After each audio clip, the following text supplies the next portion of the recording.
Hey, what's up mga katunay? Siyempre, ito ang inyong lingkod na si BT and welcome to my channel, Tunay na Kritiko. Ayan, siyempre may mga balita tayong tatalakayin ngayon mga katunay, no? Mainit-init pa ito, matindi-tindi ng content pag-uusapan natin.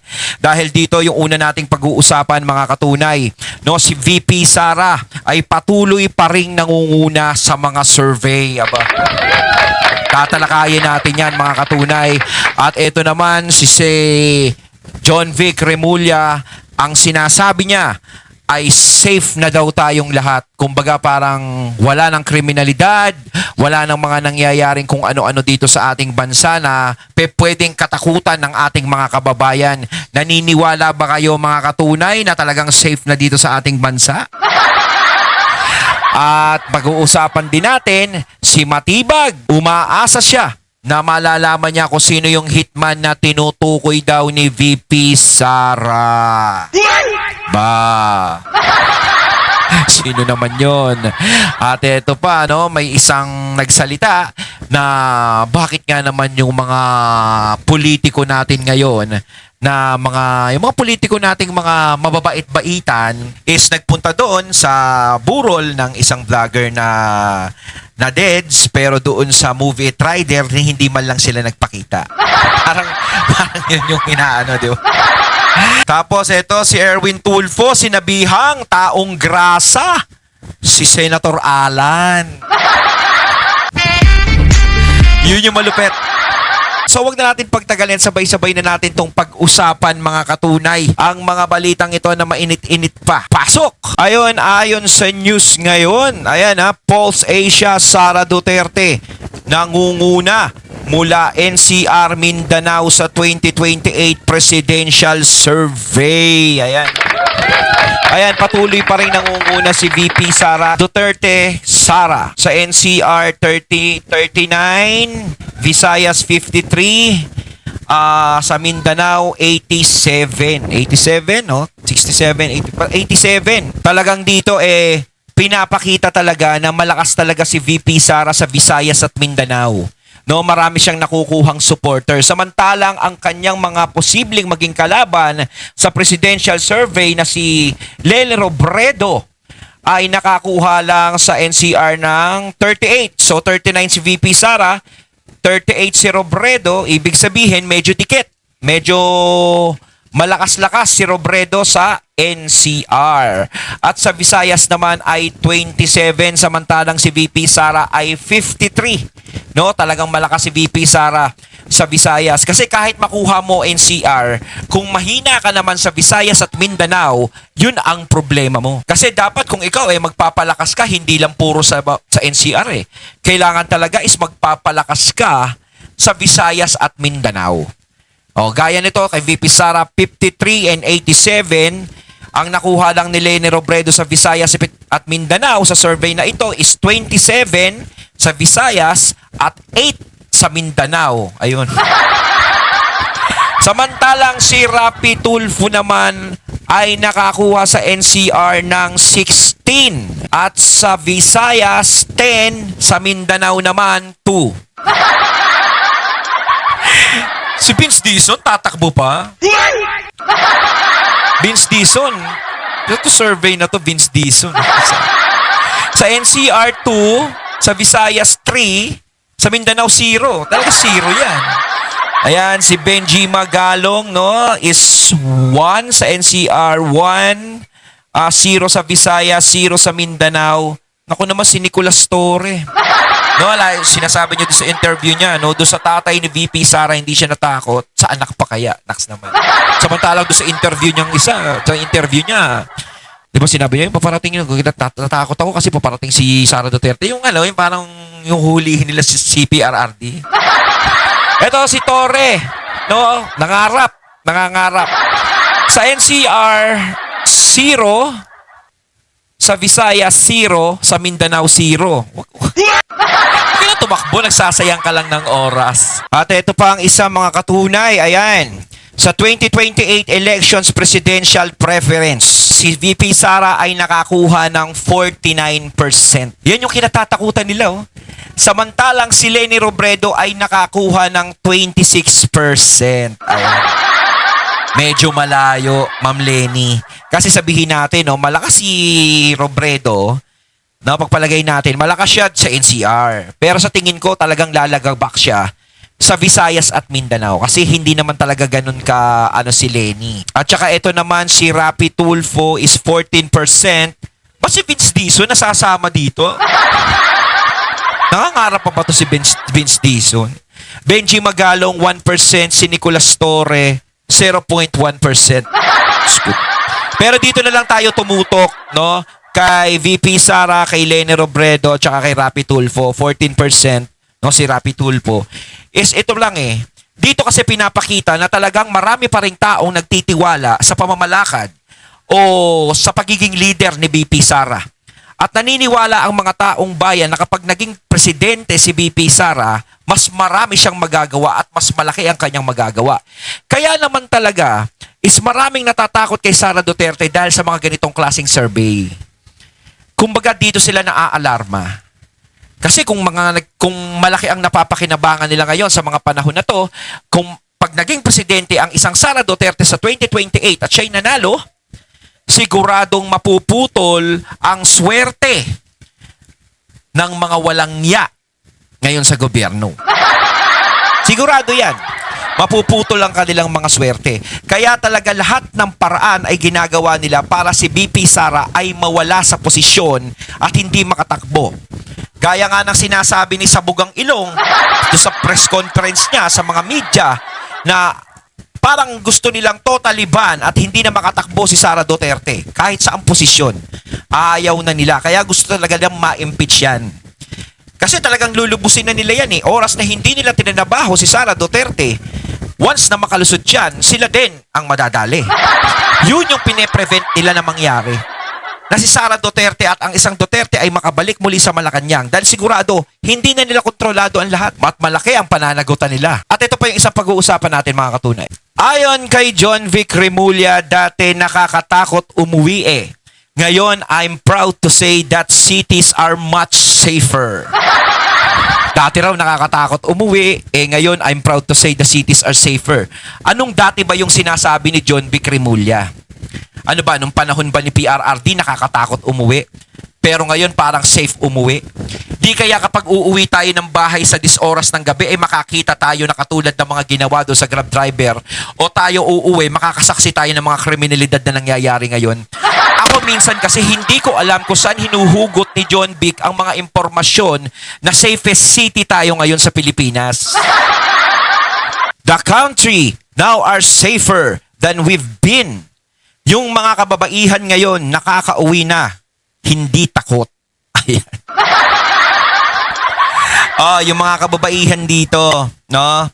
Comment naman kayo sa comment box, sa comment section, kung talagang nakakauwi kayo nang hindi kayo natatakot. 'Di ba? Kasi sa totoo lang, John Vic, hindi mo ba nakikita ang mga nangyayari sa paligid ngayon na sinasabi mong safe? Sa totoo lang, Sir John Vic Remulla, ultimo sa eskwelahan, hindi na po safe. Kasi nakikita natin, pati ang kriminalidad ay napupunta na sa eskwelahan.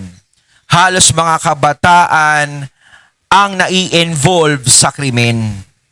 At nakikita din naman natin sa kalsada na maraming nabibiktima ng krimen. Gaya ng mga riders na atin na napapanood natin sa mga balita na paulit-ulit binibiktima ng mga kriminal. Hindi po ba natin nakikita yon? Siguro kasi pinaparis nyo yung panahon ni PRRD na sinasabi nyong lagi na lang merong patayan. Lagi na lang may nangyayaring ganun. Pero, ano po bang klaseng balita yon? Sino po ba yung mga yon? Diba? Ang sinasabi sa balita dati, may addict na tinumba. May pusher na tinumba. May puro ganun ang nababalitaan natin. Pero wala tayong nababalitaan na Grab driver tinumba. Movie rider tinumba. Babae, hinalay, tinumba. Ganto, tinumba. Wala tayong nababalitaan dating ganun. Bagkos ang nababalitaan natin is, dati, Yung talagang mga nagpapakalat ng masamang bisyo. At saka saksi ako noon, talagang napaka-safe ang lugar na yon at alam ang lugar noon at nakikita ko na ang mga adik talaga noon ay nagkaroon ng takot. Kasi sa totoo lang, ang droga ang numero unong problema ng Pilipinas. Kapag nawala ang droga, kapag napigilan o na medyo napababa, ang kriminalidad sa bansa natin ay bababa. Kasi, 'di ba? Kaya lang naman lumalakas sa mga loob ng iba diyan na gumagawa ng krimen dahil mga nakadroga 'yan. Oh. So, eto, yung mga nagiging balita ngayon, hindi mo ba napapansin, sir? Paulit-ulit sa balita o patay ang TV mo sa bahay? No, hindi mo ba napapansin na ang kriminalidad sa bansa natin ngayon ay lumalaki? Kahit saan ka pumuntang sulok, nagkakaroon ng ganyang problema. Kumpara dati. Tapos sasabihin natin na safe. Ano to, parang mind conditioning? Di ba? Parang sasabihin na, oh, safe ngayon, maglalabas ka ng bahay, pero paglabas mo ng bahay, baka may tumaga sa ulo mo.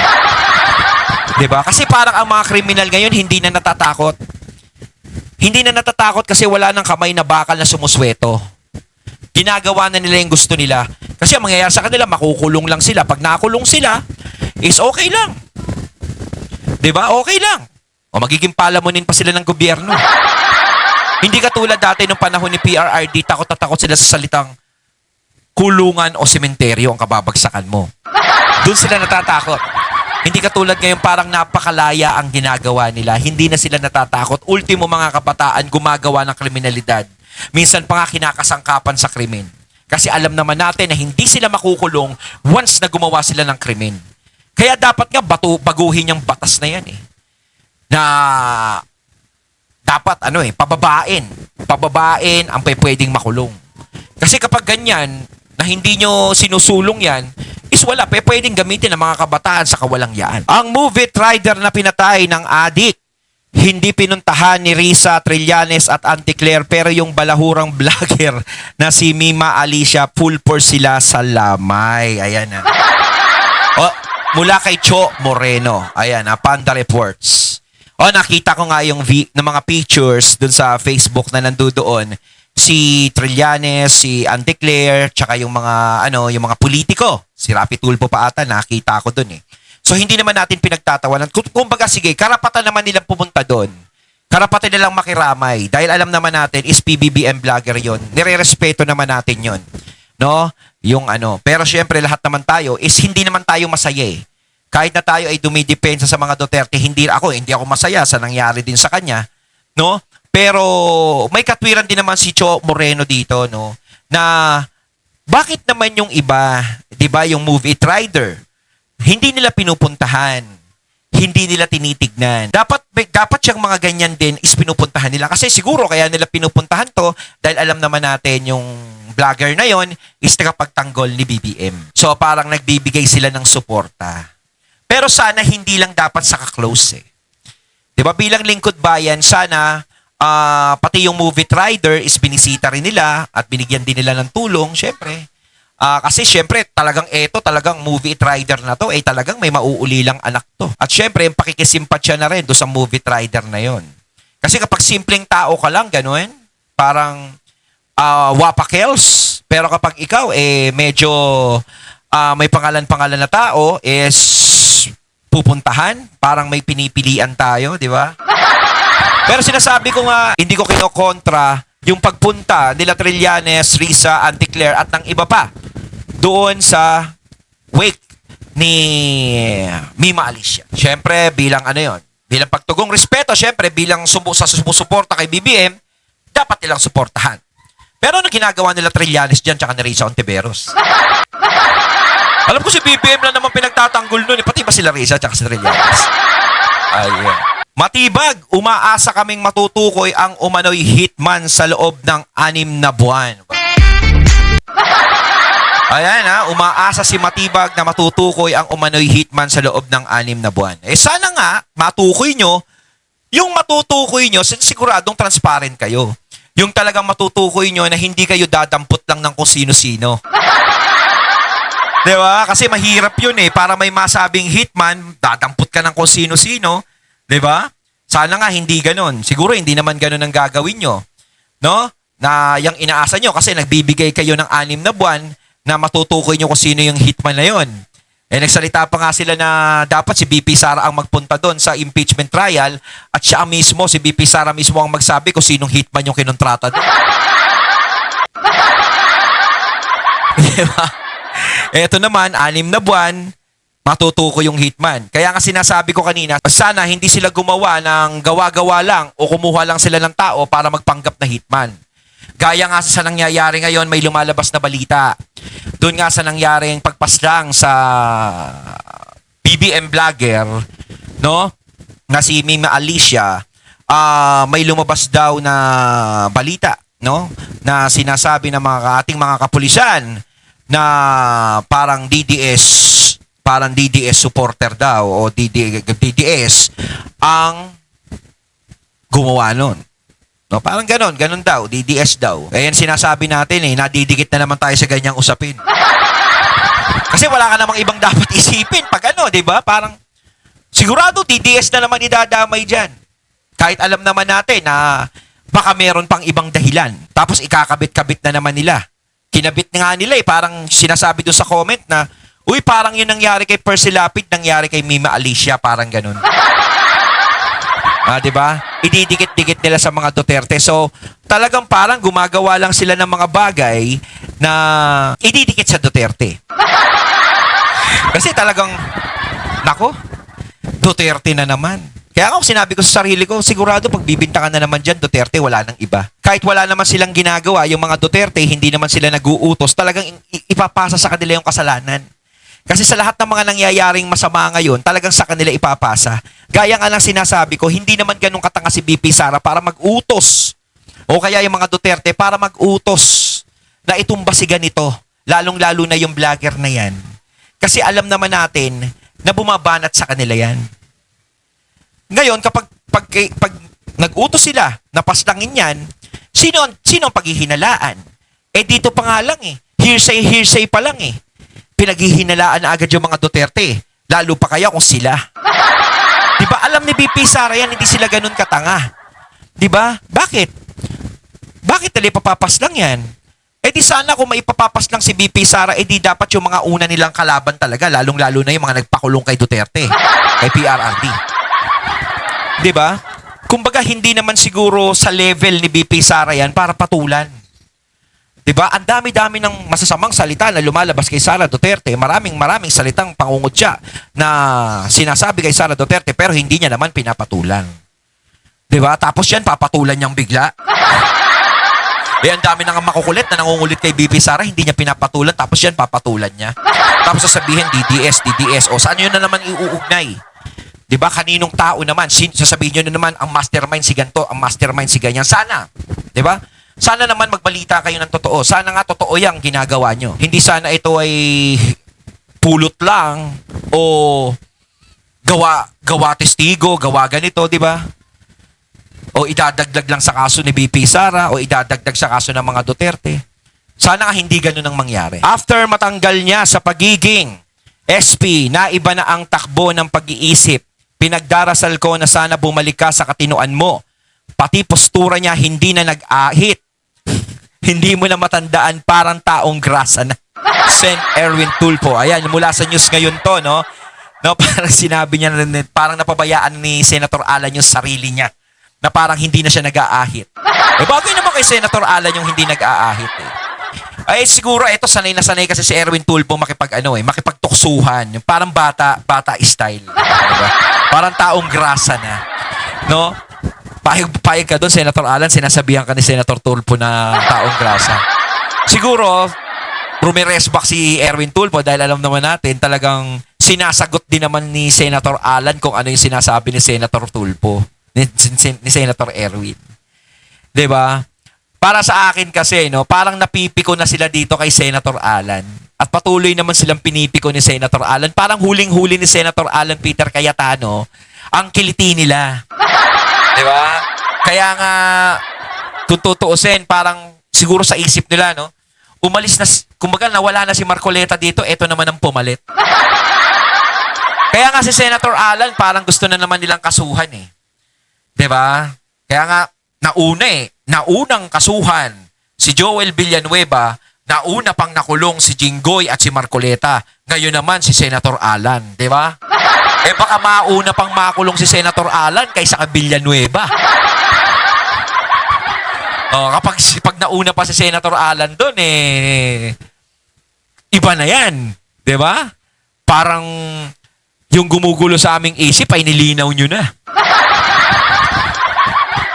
Kasi talagang parang sa panahon ngayon, kung ikaw may pinaglalabang kang tao, may pinaglalaban mo ang tama, pinaglalaban mo ang tama at talagang binabanatan mo ang mali, ang tama magiging mali.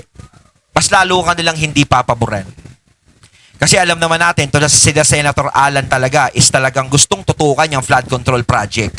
Hindi nila gustong tutukan yung impeachment na yan. Kung tutusin, gusto nga nilang matapos na yung usapin na yan eh. At isa pa, wala na namang talagang mangyayari dyan sa impeachment trial na yan. Ang daming problema sa ating bansa. Ayan, sila Erwin Tulfo ang nagsasabi, ang daming problema sa bansa. No?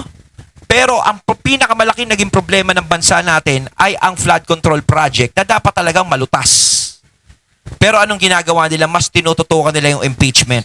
Mas tinututukan nila yung pagtanggal kay Sara Duterte.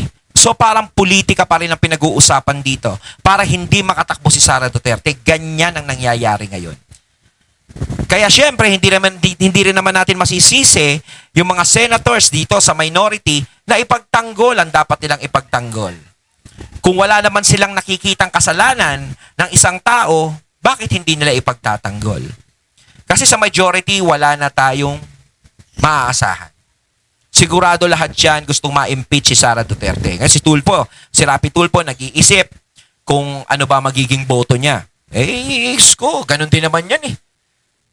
Gusto mo rin ma-impeach si Sara Duterte, bandang huli. Diba? Pero ang usapin na lang dito, hanggat hindi sila nakakakuha ng 16 votes, hindi sila makakaporma. So parang yung impeachment na yan is parang question mark na lang yan. Talagang wala na talagang pag-asa yan kung tutuusin. Huwag lang mamagicin. Doon lang tayo matatalo. Pero sa dami ng problema ngayon na dapat tutasin, hindi lang po impeachment ang dapat nating tutukan. Tapos pagkatagal-tagal pa bago matapos. Maraming problema ang bansa. Nanggaling sa bibig mo yan, Senator Erwin. Diba? Na dapat unahin. Pero hindi nyo na ginagawa. Kayo mga katunay, yan ang masasabi nyo tungkol dito. Comment lang po kayo sa comment box. So once again, I'm BT and I'm out. Peace.